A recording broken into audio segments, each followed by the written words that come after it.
दोस्तों स्वागत है आपका अपनी YouTube channel Rohit Goswami law classes में।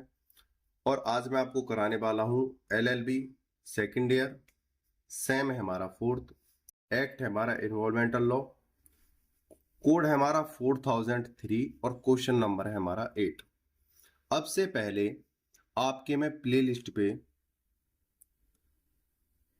7 क्वेश्चन करा चुका हूं और एक था बेसिक क्वेश्चन, आप उन्हें जाकर देख लीजिएगा। आज का जो क्वेश्चन है बहुत ही ज्यादा महत्वपूर्ण है। इसके जो आने की जो संभावनाएं रहती हैं वो 80% रहती हैं। ठीक है, बहुत ही ज्यादा महत्वपूर्ण क्वेश्चन है। ठीक है, आगे चलते हैं। ज्यादा बात ना करते हुए इस क्वेश्चन को अच्छे से समझेंगे।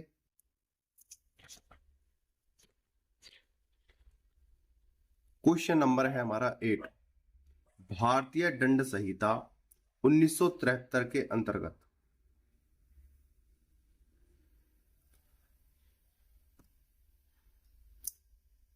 अंतर्गत उन प्रावधानों का वर्णन कीजिए जिनके द्वारा लोक अपदूषण का नियंत्रण एवं हटाना संभव है। लोक अपदूषण क्या होते हैं उसको देख लेते हैं।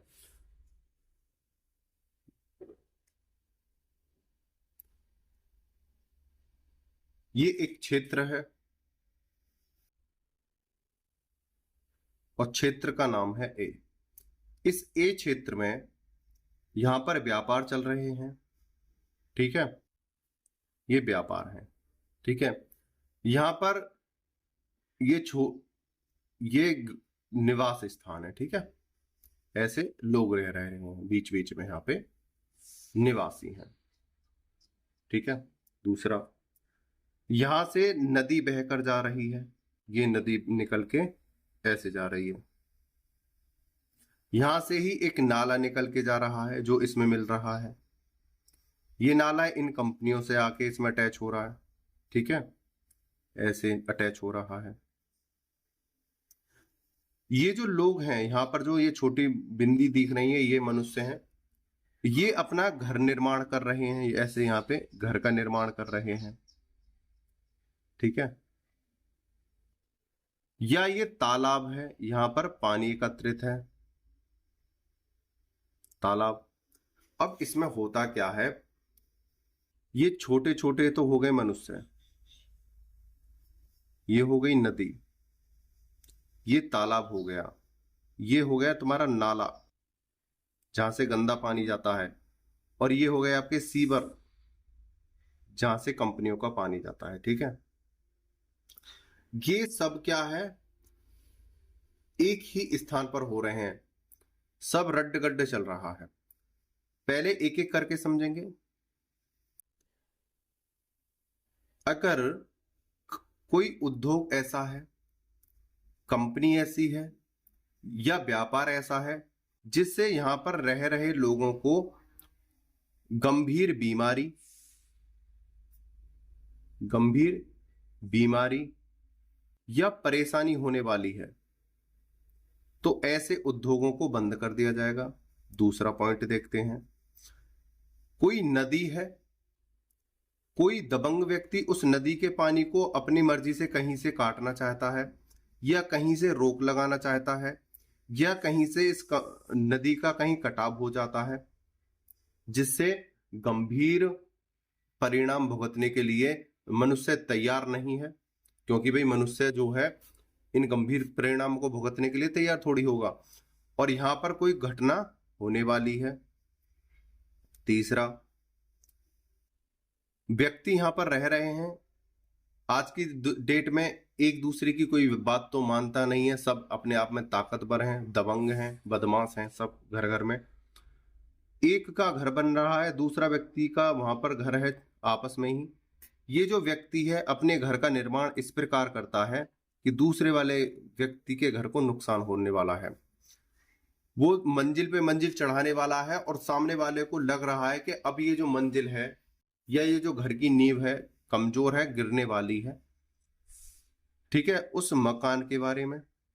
ठीक है, और ज्यादा इसका निर्माण करेगा या खुदाई करेगा तो मेरे घर को ज्यादा नुकसान होगा, मकान से संबंधित नुकसान। ठीक है, या ये अपने घर को बनाने के लिए, भाई हो सकता है वेल्डिंग कराने के लिए सिलेंडर, गैस सिलेंडर लेके आ जाए, उसे लग रहा है कि ये जो गैस सिलेंडर है फटने वाला है या कुछ अन्य क्रिया और होने वाली है, दुर्घटना होने वाली है, ब्लास्ट होने वाला है, या अन्य कोई और दुर्घटना, अन्य कोई और दुर्घटना। एग्जाम्पल्स के लिए मैंने आपको सभी चीज बताई हैं। तो ऐसा क्षेत्र है, तो भाई इसमें सब चीज हो रही है, गंभीर बीमारी या परेशानी उत्पन्न हो सकती है, कोई घटना घट सकती है, मकान से संबंधित कोई समस्या हो सकती है, गैस से संबंधित कोई समस्या हो सकती है, या कोई अन्य समस्या हो सकती है, सीवर, नाला, तालाब या कोई और समस्या हो सकती है। तो ऐसे क्षेत्र को लोक अपदूषण क्षेत्र बोलते हैं, लोक अपदूषण क्षेत्र बोलते हैं। ठीक है, अब इसकी रोकथाम के लिए, इसकी कार्रवाई के लिए क्या किया जा सकता है, कैसे कैसे कार्य करने चाहिए, उसको देखेंगे अपने क्वेश्चन के आंसर में। अब चलते हैं। अपदूषण प्रजातांत्रिक शासन व्यवस्था में जनजीवन और संपत्ति की रक्षा करना राज्य का परम कर्तव्य है। राज्य का कर्तव्य क्या है? मनुष्य की रक्षा करना और उसकी संपत्ति की सुरक्षा करना। जनजीवन में स्वास्थ्य, सुख और सुविधा शामिल है। ठीक है भाई, राज्य का क्या कर्तव्य है कि वो अपनी प्रजा के स्वास्थ्य को सही रखे, उसके जीवन को सही रखे और उसकी संपत्ति की सुरक्षा करे। जनजीवन में स्वास्थ्य, सुख और सुविधा शामिल है। इसलिए जब कोई ऐसा कार्य किया जाता है जिसके कारण जीवन, स्वास्थ्य और सुविधा के लिए बाधा या खतरा हो तो उसे लोक अपदूषण कहा जाता है, जो भारतीय दंड संहिता की धारा 268 के अंतर्गत एक दंडनीय अपराध है।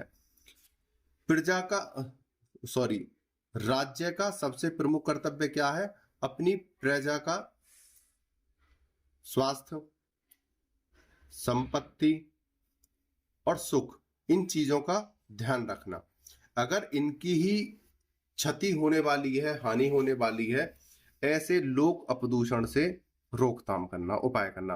भाई अगर कोई व्यक्ति ऐसे क्षेत्र में रहेगा तो उसका तो मरना बहुत जल्दी तय है और वो परेशान भी रहेगा। आज भारत का प्रत्येक व्यक्ति लगभग ऐसे ही क्षेत्रों से पीड़ित है।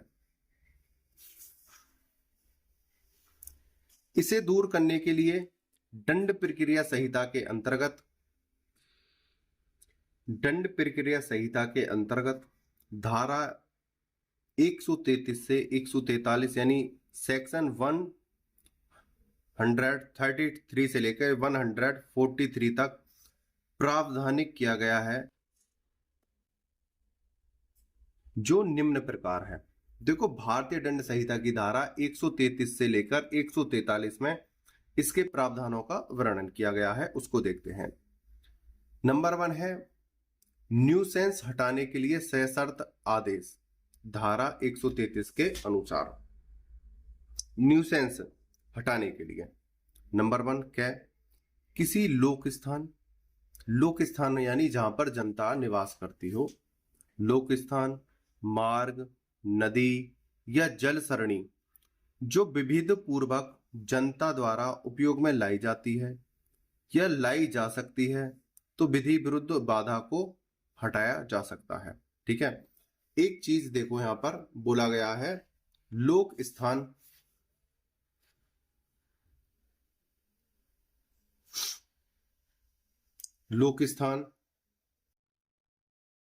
लोक मार्ग, लोक नदी या लोक अन्य उपयोगी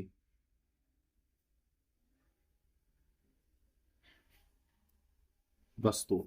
ठीक है, इसे देखो, लोक स्थान, लोक मार्ग, लोक नदी या लोक अन्य उपयोगी वस्तु। लोक यानी जनता, इनके लिए कोई चीज उपयोगी है और इनको महसूस हो रहा है कि कोई चीज इस स्थान पर, मार्ग पर, नदी पर या अन्य उपयोगी वस्तु पर बाधा बन रही है। तो उस बाधा को हटाया जाएगा, ठीक है, धारा 133 के अनुसार। दूसरा, कोई ऐसा व्यापार चलाना या माल रखना जिससे समाज के स्वास्थ्य को हानि या शारीरिक परेशानी है, ऐसे व्यापार वाले माल को हटाना चाहिए। देखो, कोई स्थान ऐसा है, मार्ग ऐसा है, लोक मार्ग, लोक स्थान, या यहां पर समझो जैसा कि हमने यहां पे बताया था, व्यापार चल रहे हैं, लोग भी यहां पर रह रहे हैं। कोई व्यक्ति इस क्षेत्र में कोई ऐसा व्यापार चलाता है या माल रखता है, व्यापार चलाना या माल रखना ऐसे क्षेत्र में जहां पर लोग जन समुदाय है, उनको हानि होने वाली है या उन्हें नुकसान होने वाला है, तो ऐसे व्यापार को या माल को बंद कर दिया जाएगा, रखना और चलाना, ठीक है, उसको वहां से हटा दिया जाएगा। ऐसे व्यापार वाले माल को हटाना चाहिए। तीसरा, किसी भवन का निर्माण या किसी पदार्थ के नष्ट से उम्मीद है कि अग्निकांड या विस्फोट हो सकता है, तो ऐसा निर्माण कार्य बंद या रोक दिया जाना चाहिए। जैसा कि एक हमने घर वाला लिया था एग्जाम्पल, इस क्षेत्र में कोई अपना भवन बना रहा है, या इससे अलग समझ लो, जैसे यहां पर है, यहां पर कोई कंपनी नहीं है, सपोज करो, ठीक है, ये क्षेत्र भी है, कंपनी नहीं है, यहां पर घर बने हुए हैं, ठीक है। ऐसे कोई व्यक्ति यहां पर अपना घर इस प्रकार से बनाना चाहता है कि खुदाई करता चला जाए और दूसरे वाले के घर की नींव दिखने लगे, और इतनी खुदाई कर दे कि सामने वाले जो साइड वाले का घर है उसके गिरने की संभावना है। या ये व्यक्ति अपने घर में इस प्रकार के ज्वलनशील पदार्थ रखे, बदबू वाले पदार्थ रखे, जिससे कि इसको हानि होने वाली है। या ये ऐसा कोई कार्य करे जिससे कि इस वाले घर को या आसपास के पड़ोसियों को नुकसान होने वाला है, या अग्निकांड होने वाला है, या कोई घटना घटने वाली है, तो ऐसे कार्य पर रोक लगा दी जाएगी, ठीक है। तो ऐसा निर्माण कार्य बंद या रोक दिया जाना चाहिए, किसके द्वारा? धारा 133 के अनुसार। आगे समझते हैं।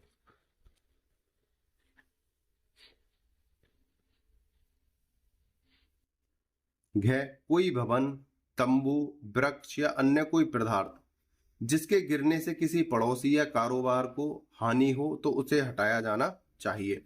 भाई, कोई भवन बना हुआ है, देखो यहां पर कोई भवन है, या कोई तंबू लगा हुआ है, या कोई वृक्ष है, ठीक है, या कोई अन्य पदार्थ है। भवन, वृक्ष, तंबू या कोई अन्य पदार्थ, ये सब है, और इनसे लग रहा है कि आने वाले समय में हानि होने वाली है और ज्यादा गंभीर दुर्घटना होगी, ठीक है, या नुकसान होगा, या कोई कारोबार है, ठीक है। तो ऐसे भवन को, वृक्ष को, तंबू को, भाई एक भवन ऐसा भी हो सकता है वहां पर बहुत ज्यादा बिल्डिंग बना दी गई हो और उसकी नींव कमजोर हो, आपने अक्सर देखा होगा घर गिर जाते हैं, तो उसकी संभावना है। तो ऐसे भवन को, या कोई वृक्ष है बहुत ज्यादा भारी है और टूटने की संभावना है, या तंबू है, ऐसी चीजों को हटाए जाने की गुहार पर उनको हटाया जा सकता है और जाना चाहिए। कोई भवन, तंबू, वृक्ष या अन्य कोई पदार्थ जिसके गिरने से किसी पड़ोसी या कारोबार को हानि हो, तो उसे हटाया जाना चाहिए। मार्ग या लोक स्थान के पास किसी तालाब, कुएं को इस प्रकार से बाड़ लगा दी जाए जिससे जनता को खतरा न हो। अब ये एक रास्ता है, ठीक है, यहीं से इसके नीचे से एक नदी गुजर के जा रही है, ठीक है।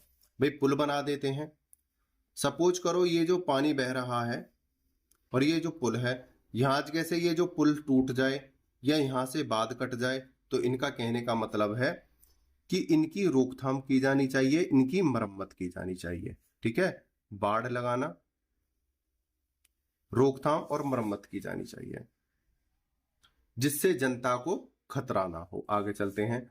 ये चीजें और भी हो सकती हैं, तालाब हो, कुआं हो, नदी हो, या बारिश का पानी हो, या कोई आकस्मिक कोई दुर्घटना हो, उन सभी से रोकथाम करना है। ठीक है।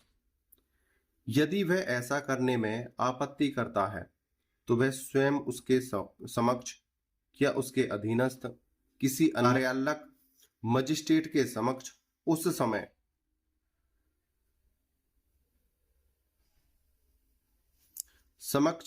समय और स्थान पर जो इस आदेश द्वारा नियत किया जाएगा हाजिर, और उसके पश्चात उपबंधित प्रकार से कारण दर्शित करे कि उस आदेश को अंतिम क्यों नहीं कर दिया जाए।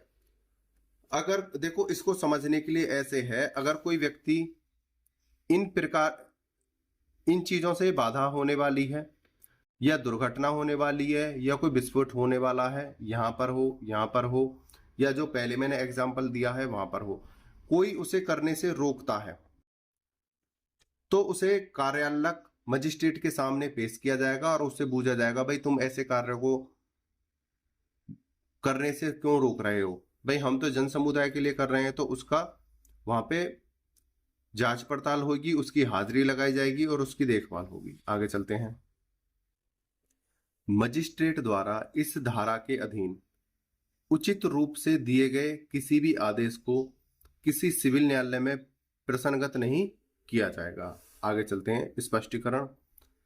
लोक स्थान के अंतर्गत राज्य की संपत्ति, पड़ाव के मैदान और स्वच्छता या आमोद प्रमोद के प्रयोजन के लिए खाली छोड़े गए मैदान भी हैं। लोक स्थान में क्या क्या आते हैं? राज्य की संपत्ति, पड़ाव के मैदान, संपत्ति तो आती है, मैदान भी आते हैं, स्वच्छता, आमोद या प्रमोद के स्थान भी आते हैं, चाहे वो खाली ही पड़े क्यों ना हो। अब ये थोड़ी है कि सपोज करो ये वन है और वन में जाकर आप बोलो कि मैं तो कंपनी लगाना चाहता हूं, तो भाई ये वन क्यों लगाए हैं? हमारे पर्यावरण को शुद्ध करने के लिए लगाए गए हैं, तो आप यहाँ पर कंपनी थोड़ी बना सकते हो, तो इसको क्या करा जाएगा? रोकथाम की जाएगी। आदेश की तामील या अधिसूचना धारा 134 के अनुसार 134 के अनुसार नंबर 1, आदेश की तामील उस व्यक्ति पर जिसके विरुद्ध वह किया गया है, यदि साध्य हो तो उस रीति से की जाएगी जो सम्मान की तामील के लिए इसमें उपबंधित है। अगर कोई व्यक्ति इस प्रकार की बाधा उत्पन्न करता है या इस प्रकार के कार्य को रोकने के बावजूद भी पुनः कार्य करता है, तो उस पर तामीला भेजा जाएगा कोर्ट के द्वारा और उसको वहां पर उपस्थित होना पड़ेगा। यदि ऐसे आदेश की तामील इस प्रकार नहीं की जा सकती है तो उसकी अधिसूचना ऐसी रीति से प्रकाशित उद्घोषणा द्वारा की जाएगी जैसी राज्य सरकार नियम द्वारा निर्दिष्ट करे। अगर कोई व्यक्ति इनमें बाधा बनता है तो तामील भेजी जाएगी, तामील के बाद भी अगर वो कार्रवाई नहीं सुनता है तो उस पर अदर कार्रवाई की जाएगी जैसी राज्य सरकार नियम द्वारा निर्दिष्ट करे। जो राज्य सरकार नियम बनाएगी उसके आधार पर कार्रवाई की जाएगी और उसकी एक प्रति ऐसे स्थान या स्थानों पर चिपका दी जाएगी जो उस व्यक्ति को इत्तला पहुंचाने के लिए सबसे अधिक उपयुक्त हो। दूसरी बात समझते हैं। कोई व्यक्ति राज्य बोर्ड या केंद्र बोर्ड के कार्यों में बाधा उत्पन्न करता है, ठीक है, किसी भी प्रकार की दुर्घटना होने वाली है, आकस्मिक घटना होने वाली है, या कोई प्रदूषण उत्पन्न करता है और उसके लिए रोकथाम के लिए केंद्र बोर्ड या राज्य बोर्ड उस व्यक्ति को कहती है कि भाई आप रोकथाम करो, आप इस प्रकार के कार्य नहीं कर सकते हो, आप रुक जाओ। वह व्यक्ति फिर भी नहीं रुकता है और वो उस प्रकार के कार्य को करता रहता है जैसा कि अभी हमने पहले वर्णन किया है, तो उस व्यक्ति के पास तामील आ जाएगा, नोटिस है नहीं कि आप कोर्ट में आइए, या आपको तामील किया जाता है आपने उल्लंघन किया है। अगर वह व्यक्ति फरार हो जाता है, नहीं मिलता है, तो ऐसी तामीला ऐसे स्थान पर लगाई जाएगी जहां से वह व्यक्ति कार्य करता हो, दूसरा जहां उसका निवास स्थान हो, जहां पर वो आता जाता हो, जहां पर उसे लोग पहचानते हो, ठीक है, जिससे उस तामिला को चिपकाया जाएगा ऐसे स्थान पर जो ये दिए गए हैं। और इनमें से अन्य ऐसे स्थान हो सकते हैं जहां से पढ़कर इस तामिला को पढ़कर लोग इस पे सूचना पहुंचा दें। कहने का मतलब ये है, ऐसे स्थानों पर उसके नोटिस लगाए जाएंगे, पोस्टर लगाए जाएंगे, तामिला लगाई जाएगी, इस तक सूचना पहुंच जाए, ठीक है। और इसके ऊपर फिर कार्रवाई की जाएगी, भाई आपने कार्य में बाधा उत्पन्न क्यों की, आपने नियमों का पालन क्यों नहीं किया, जब आपको एक बार रोक दिया गया है तो आपने उसे माना क्यों नहीं, ठीक है। जिस व्यक्ति को आदेश संबोधित है वह उसका पालन करेगा या कारण दर्शित करेगा। धारा 135 के अनुसार क्या कुछ आदेश द्वारा निर्धारित कार्य उस समय के अंदर और उस रीति से करेगा जो आदेश में विनिर्दिष्ट है।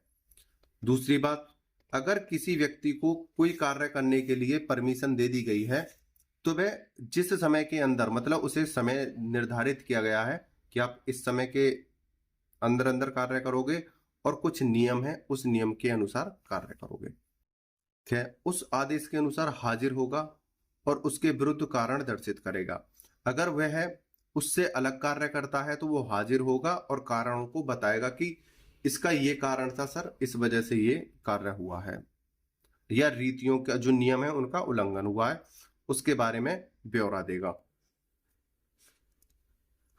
अब इसमें सारी बातें आ सकती हैं। ब्यौरा कौन देगा? जिसके ऊपर तामिला की गई है या जिसको अधिकार है कार्य करने का लेकिन उल्लंघन हो गया है, वो दोनों ही यहां पर अपना ब्यौरा देंगे। 4 है, इसे देखते हैं। उसके ऐसा करने में असफल रहने का परिणाम धारा 136 के अनुसार, भाई इस व्यक्ति को जो नियम दिए गए थे कि भाई आप इस नियम के आधार पर अपना व्यापार कर सकते हो, या आप एक नियम यह है कि यहां से अपना व्यापार हटा लो, ठीक है, लेकिन ये उन नियमों का उल्लंघन करता है। तामिला के बाद, ये तामिला की इस प्रकार से कार्रवाई होने के बाद इस व्यक्ति को पता चल जाता है, ये उपस्थित होता है कोर्ट में, तो ये उसका कारण बताएगा कि सर ऐसा इस वजह से हुआ था, ये जो उल्लंघन हुआ है उसका कारण ये बताएगा, ठीक है। यदि ऐसा व्यक्ति हाजिर नहीं होता है, धारा 136 के अनुसार ऐसा व्यक्ति हाजिर नहीं होता है और न ही कारण दर्शित करता है, कैसा व्यक्ति? जिसने उल्लंघन किया है, ठीक है, ना तो हाजिर हो रहा है व्यक्ति और ना ही कारण दर्शित कर रहा है, तो वह भारतीय दंड संहिता की धारा 188 में उस निमित्त निर्धारण शास्ति का दायी होगा, यानी सजा या दंड का दायी होगा और अंतिम आदेश कर दिया जाएगा। भाई तामिला दी जाती है कि भाई आप हाजिर होइए, आपके ऊपर कुछ अपराध सिद्ध हो रहे हैं या आपके ऊपर कुछ नोटिस आया है, आप आइए। इस व्यक्ति का कर्तव्य बनता है वो कोर्ट में जाए और कारण को दर्शित करे कि सर इस कारण से ये गलती मेरे से हो गई है, आगे से नहीं होगी, या उसका कारण बताए। अगर ये उपस्थित नहीं होता है तो आईपीसी की धारा 188 के द्वारा इसे दंड दिया जाएगा। नंबर 5, जहां लोक अधिकारी के अस्तित्व से इंकार किया गया है वह प्रक्रिया धारा 137 के अनुसार, जहां किसी मार्ग, नदी, जल सरणी या स्थान के उपयोग में जनता को होने वाली बाधा या खतरे का निवारण करने के प्रयोजन के लिए कोई आदेश धारा 133 के अधीन दिया जाता है, वह मजिस्ट्रेट उस व्यक्ति के जिसके विरुद्ध वह आदेश दिया गया है अपने समक्ष हाजिर होने पर उससे प्रश्न करेगा। देखो सारी बात बताई गई है कि वह उस मार्ग, नदी, जल सरणी या स्थान के बारे में किसी लोक अधिकार के अस्तित्व से इंकार करता है और वह ऐसा करता है तो मजिस्ट्रेट धारा 138 के अधीन कार्रवाई करने से पहले उस धारा की जांच करेगा। यहां पर बोला गया है जो व्यक्ति है उसको मजिस्ट्रेट पकड़ेगा और वो बूझेगा कि आपने मार्ग, नदी, जल सरणी या अन्य स्थान पर जो कार्य होने वाला था, जो सरकारी कार्य था या आपको करने से रोका गया था, आप क्यों नहीं माने, उसकी जांच करेगा। और किसके द्वारा? धारा 138 के द्वारा। ठीक है, आगे चलते हैं। जांच किसके आदेश पर करेगा? अगर वो व्यक्ति उपस्थित हो जाता है और वो बताता है कि सर ये कारण था, इस वजह से मेरे से गलती हुई है, उसकी वो जांच मजिस्ट्रेट 138 के द्वारा, धारा 138 के द्वारा जांच कराएगा। ठीक है, 6 नंबर का पॉइंट है, जहां वह कार्य करने के लिए हाजिर है वहां वहां प्रक्रिया धारा 138 के अनुसार। नंबर 1, यदि मजिस्ट्रेट को वह समाधान हो जाता है कि आदेश या तो ऐसा मूलतः किया गया था उस रूप में या ऐसे परिवर्तन के साथ जिसे वह आवश्यक समझे, युक्ति युक्त और उचित है, तो वह आदेश परिवर्तन के बिना या ऐसे परिवर्तन के सहित अंतिम कर दिया जाएगा। यदि मजिस्ट्रेट का ऐसा समाधान नहीं होता है तो उस मामले में आगे कोई कार्रवाई नहीं की जाएगी। यहां पर बोला गया है धारा 138 में जांच की जाएगी, जैसा कि हमने बोला था पिछले पॉइंट में। धारा 138 में जांच होगी और जांच में यह पाया जाता है कि जो व्यक्ति ने जो घटना करी है वह जानबूझकर की है तो उसे दंडित किया जाएगा, या यह पता चलता है कि वो युक्त या अचानक कोई घटना घटी है तो उसे छोड़ दिया जाएगा, आगे उसमें कोई कार्रवाई नहीं की जाएगी। धारा 139 के अनुसार, धारा 139 के अनुसार, जहां मजिस्ट्रेट इस धारा के अधीन किसी विशेषज्ञ को समन करता है और उसकी परीक्षा करता है, वह मजिस्ट्रेट निर्देश दे सकता है कि ऐसे समन करने और परीक्षा करने के खर्चे किसके द्वारा दिए जाएंगे। भाई, इसके जांच पड़ताल के लिए, सम्मन के लिए जो भी खर्चा होगा या कोई अन्य खर्चा होगा उसके लिए आदेश कर सकता है मजिस्ट्रेट कि इसका खर्चा कौन देगा, धारा 139 के द्वारा। 8, मजिस्ट्रेट की लिखित अनुदेश आदेश आदि देने की शक्ति। मजिस्ट्रेट की लिखित अनुदेश आदि देने की शक्ति धारा 140 के अनुसार। मजिस्ट्रेट उस व्यक्ति को लिखित निर्देश दे सकता है जो मार्गदर्शन के लिए आवश्यक प्रतीत हो। ठीक है, देखो यहां पर बोला गया है जो मजिस्ट्रेट है वो ऐसे लिखित निर्देश दे सकता है जो उस कार्य को करने के लिए, उस आपत्ति को रोकने के लिए, उस दुर्घटना को रोकने के लिए उचित समझता हो। मजिस्ट्रेट यह घोषित कर सकता है कि स्थानीय जांच का सब आवश्यक व्यय या उसका कोई भाग किसके द्वारा दिया जाएगा, और यह भी तय कर सकता है कि जांच का जो आवश्यक व्यय है, जो खर्चा है, जो भाग है वो कौन देगा, यह भी तय कर सकता है। देखो इस और समझ लो, मजिस्ट्रेट खर्चा कौन देगा इस सब की जांच पड़ताल के लिए यह निर्देशित कर सकता है और नए नए निर्देश दे सकता है कि जांच कैसे की जाए, जहां पर ये आपत्ति या दुर्घटना होने वाली है उसको कैसे रोका जाए, उन सब के लिए नियम भी बता सकता है, बना सकता है। आगे देखते हैं। नंबर 9, आदेश अंतिम कर दिए जाने पर प्रक्रिया और उसकी अवज्ञा के परिणाम। धारा 143 के अनुसार, जब धारा 136 व 138 के अधीन आदेश अंतिम कर दिया जाता है तब मजिस्ट्रेट उस व्यक्ति को जिसके विरुद्ध वह आदेश दिया जाता है उसकी सूचना देगा और उससे यह भी अपेक्षा करेगा कि वह उस आदेश द्वारा निर्दिष्ट कार्य इतने समय के अंदर करे जितना सूचना में नियत किया जाएगा। यहां पर क्या बोला गया है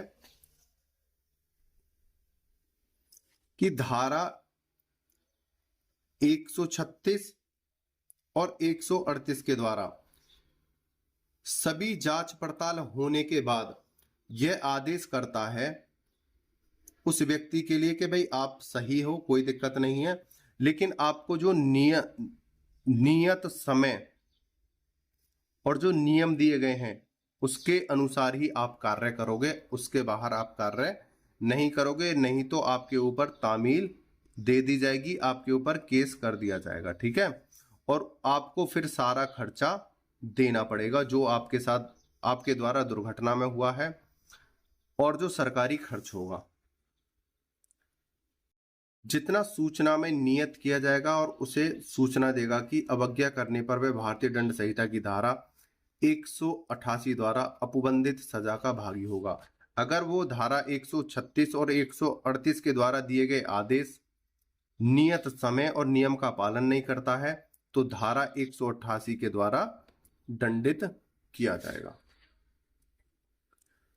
जांच के लंबित रहने तक व्यादेश, धारा 142 के अनुसार यदि धारा 133 के अधीन आदेश देने वाला मजिस्ट्रेट यह समझता है कि जनता को खतरे या गंभीर किस्म की हानि का निवारण करने के लिए तुरंत उपाय किए जाने चाहिए, तो उस व्यक्ति को जिसके विरुद्ध आदेश दिया गया था ऐसा आदेश दे, यहां पर देगा कर लेना, ठीक है, ये देगा, ऐसा आदेश देगा जैसा उस खतरे या हानि को मामले का अवधारणा होने तक दूर या निर्वारित करने के लिए जरूरी है। देखो यहां पर बोला गया है,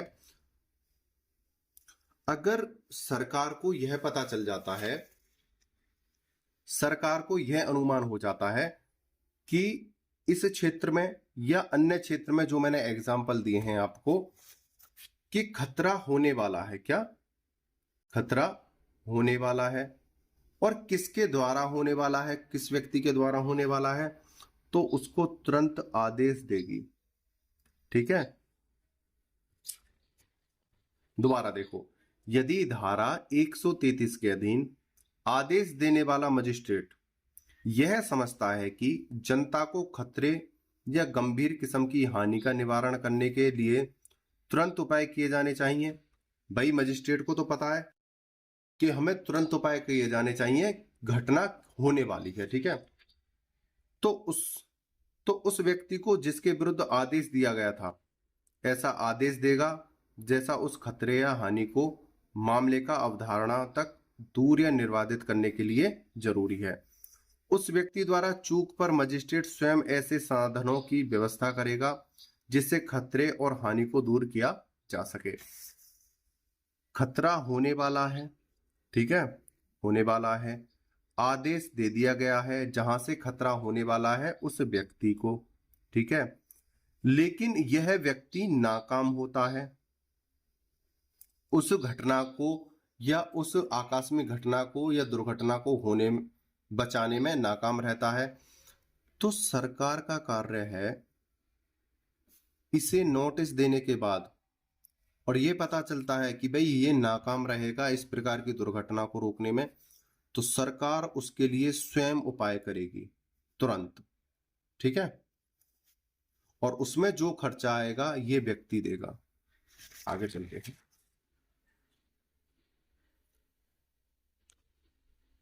ये कुछ भी हो सकता है, यहां पर भी हो सकता है, यहां का भी एग्जाम्पल हो सकता है, ये वाला भी एग्जाम्पल हो सकता है, ये नदी और पुल वाला भी एग्जाम्पल हो सकता है, कुछ भी हो सकता है। उसके लिए आदेश देने के बाद अगर आदमी सक्षम नहीं है उसे रोकने के लिए तो सरकार रोकेगी और उसको रोकने में जो खर्चा आएगा वो व्यक्ति देगा। मजिस्ट्रेट लोक न्यूसेंस की पुनरावृत्ति या उसके चालू रखने का निवारण कर सकता है। धारा 143 के अनुसार जिला मजिस्ट्रेट या उपखंड मजिस्ट्रेट या राज्य सरकार या जिला मजिस्ट्रेट द्वारा इस कारण सशक्त किया गया और कोई अन्य कार्यालक मजिस्ट्रेट किसी व्यक्ति को आदेश दे सकता है कि वह भारतीय दंड संहिता में या किसी अन्य विशेष या स्थानीय विधि में परिभाषित लोक अपदूषण की न तो पुनरावृत्ति करे और न ही उसे चालू रखे। इसमें क्या बोला गया है, जो मजिस्ट्रेट है, जिला मजिस्ट्रेट, अन्य उपखंड मजिस्ट्रेट या कोई राज्य सरकार या जिला मजिस्ट्रेट ये जो है, अगर कोई ऐसा कार्य है जिससे प्रदूषण होने वाला है, दुर्घटना होने वाली है, आकाश में घटना होने वाली है और उनको पता है, तो ऐसे स्थानों को, ऐसे उद्योगों को, ऐसे व्यक्ति के द्वारा होने वाले अपराधों को बंद कर दिया जाएगा। उन्हें दोबारा चालू करने का आदेश नहीं दिया जाएगा। किसके द्वारा? जिला मजिस्ट्रेट, मजिस्ट्रेट, राज्य सरकार या जिला मजिस्ट्रेट। यहाँ पे उपखंड मजिस्ट्रेट है, ठीक है, ध्यान रखना। कारण सशक्त किया गया और कोई अन्य कार्यपालक मजिस्ट्रेट किसी व्यक्ति को आदेश दे सकता है कि वह भारतीय दंड संहिता में या किसी अन्य विशेष स्थानीय विधि में प्रभावित लोक अपदूषण की न तो पुनरावृत्ति करे और न ही उसे चालू रखे। ये आदेश दे सकता है भारतीय दंड संहिता की धारा 143 के अनुसार कि ऐसे कार्यों को दोबारा से चालू ना किया जाए, ऐसे स्थानों को दोबारा से ना खोला जाए, ऐसे व्यक्ति को ना छोड़ा जाए जिससे कि दोबारा से दुर्घटना हो, प्रदूषण हो या कोई अन्य समस्या हो। एक बात और बता देता हूं, ये हमने क्वेश्चन देखा था धारा 133 से लेकर 143 तक, ठीक है, 133 से लेकर 143 तक देखी हैं, 10 पॉइंट बनते हैं। लेकिन आपका जो एग्जामिनर है आपसे जो पूछेगा, ज्यादातर आपको 133 धारा 133 के बारे में पूछेगा और इसके पूछे जाने की संभावनाएं 75% रहती हैं। और इस क्वेश्चन के आने की, पूरे क्वेश्चन को हॉलवे में आने की संभावनाएं आपकी 80% रहती हैं। वो पूछेगा कैसे? भारतीय दंड संहिता 1973 के अंतर्गत धारा 143 के द्वारा लोक अपदूषण नियंत्रण एवं हटाने के संबंध में आप बताइए। या भारतीय दंड संहिता की धारा 133 के बारे में आप क्या जानते हो या आप क्या समझते हो। तो आपको धारा 133, ये वाला जो पॉइंट है 1, आप यहां से लेके ये आपको यहां तक कर देना है, ठीक है, ये यहां तक कर देना है। पॉइंट नंबर 2 से पहले तक का जो है यहां तक आपको कर देना है, ठीक है, ये वाला जो है स्टार्टिंग से लेके, ठीक है, पॉइंट नंबर 2 से पहले जो भी है वो सारा आपको कर देना है। उम्मीद करता हूं यह बात आपको अच्छे से समझ में आई होगी। आपने वीडियो को अंत तक देखा है, मुझे अच्छे से सुना है, उसके लिए धन्यवाद। एक बार और फिर लास्ट बार बता देता हूं, यह क्वेश्चन बहुत ज्यादा इंपॉर्टेंट है। या तो ये पूरा हॉलवे में क्वेश्चन आएगा या ये क्वेश्चन आपका धारा 133 कह के आएगा, आने की संभावना बहुत ज्यादा है। ठीक है, आपने वीडियो को अंत तक देखा, मुझे अच्छे से सुना, उसके लिए धन्यवाद। टेक केयर, बाय बाय, जय हिंद, जय भारत।